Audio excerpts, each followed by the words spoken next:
तो छात्रों, मुझे उम्मीद है कि अनुच्छेद लेखन से संबंधित जानकारी आप प्राप्त कर चुके हैं।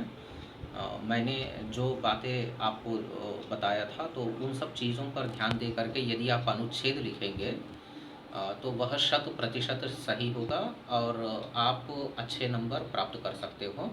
और इसके लिए 5 अंक होते हैं। तो देखिए यहाँ पर स्लाइड। तो कुछ मैंने आपको जो समझाया था उन्हीं को मैंने यहाँ पर दिया था। देखिए, अनुच्छेद लेखन, जैसा कि मैंने आपको बताया था, अनुच्छेद लेखन मतलब पैराग्राफ राइटिंग। और इसको एक ही अनुच्छेद में लिखे, एक ही पैराग्राफ में लिखे। जितनी भी विषय वस्तु आप लिखेंगे उसको फिर से अलग अलग पैराग्राफ्स में ना तोड़े। तो अनुच्छेद गद्य की लघुतम विधा है, यानी सबसे छोटी विधा है।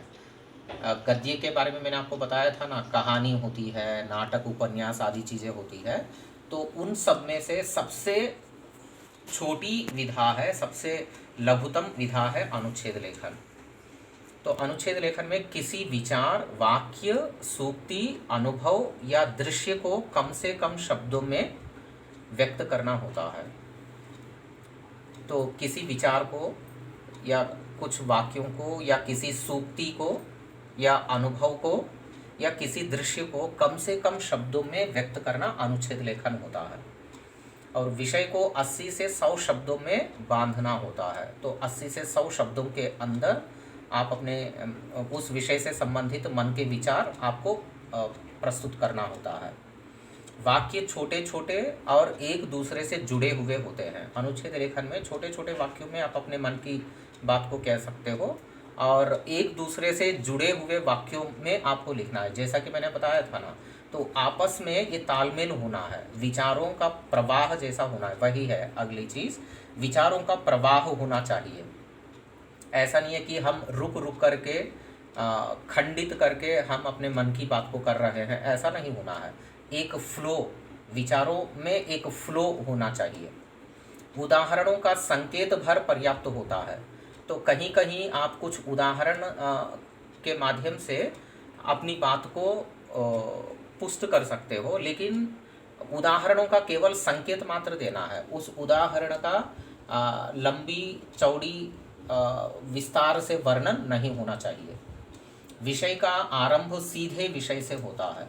तो आपको कोई भूमिका बनाने की ज़रूरत नहीं है, ताना बाना बनाने की ज़रूरत नहीं है, क्योंकि आपको 80 से 100 शब्दों में जो लिखना है, तो आप सीधे विषय पर प्रवेश कर सकते हो। जो टॉपिक आपको दिया जाता है उस टॉपिक पर आप सीधे जा सकते हो।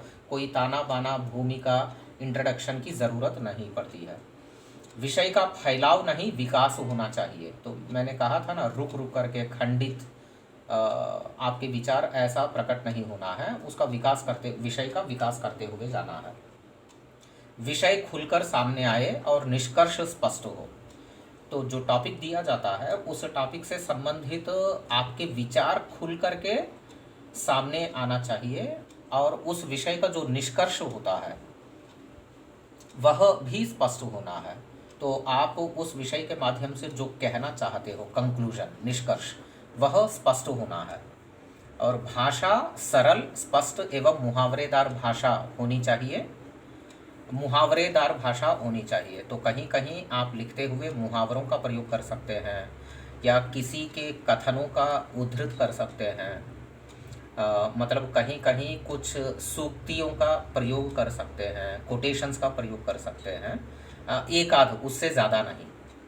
कुशल होने का मंत्र केवल अभ्यास, अभ्यास और अभ्यास। तो अनुच्छेद लेखन में आपको कुशलता प्राप्त करनी है, तो एक ही चीज़ है, इसका कोई और शॉर्टकट नहीं है। अभ्यास, अभ्यास और अभ्यास। आप जितना अभ्यास करोगे उतना इस कला में आप निपुण बन सकते हो, कुशल बन सकते हो, और कोई दूसरा रास्ता नहीं है। आपको आधुनिक हिंदी व्याकरण में बहुत सारे विषयों पर अनुच्छेद दिए गए हैं, तो एक नज़र उनको डालिए। जब भी फ्री टाइम मिलता है 2-2, 3-3 बार पढ़ते जाइए। तो केवल विषय वस्तु का ग्रहण करना है आपको, उसको बायहार्ट करने की ज़रूरत नहीं है। ऐसा करेंगे तो विषय वस्तु की जानकारी आपके पास होगी और आपको उसे लिखने में बहुत आसानी होगी। उसके बाद विषय वस्तु एक ही अनुच्छेद में हो, खंडित ना हो। जैसा कि मैंने आपको बताया था कि आप जितना भी 80 से 100 शब्दों में अपनी बात को कहोगे तो वह पूरा एक ही अनुच्छेद में, एक ही पैराग्राफ के रूप में लिखें और उसको खंडित करके अलग अलग पैराग्राफ्स में ना लिखें। दिए गए संकेत बिंदुओं का पालन करें।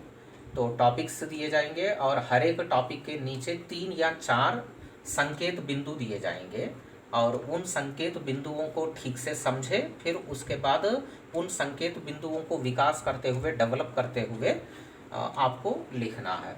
तो ये है अनुच्छेद लेखन। अनुच्छेद लिखते हुए ध्यान देने की कुछ नियम है, कुछ बातें ये है।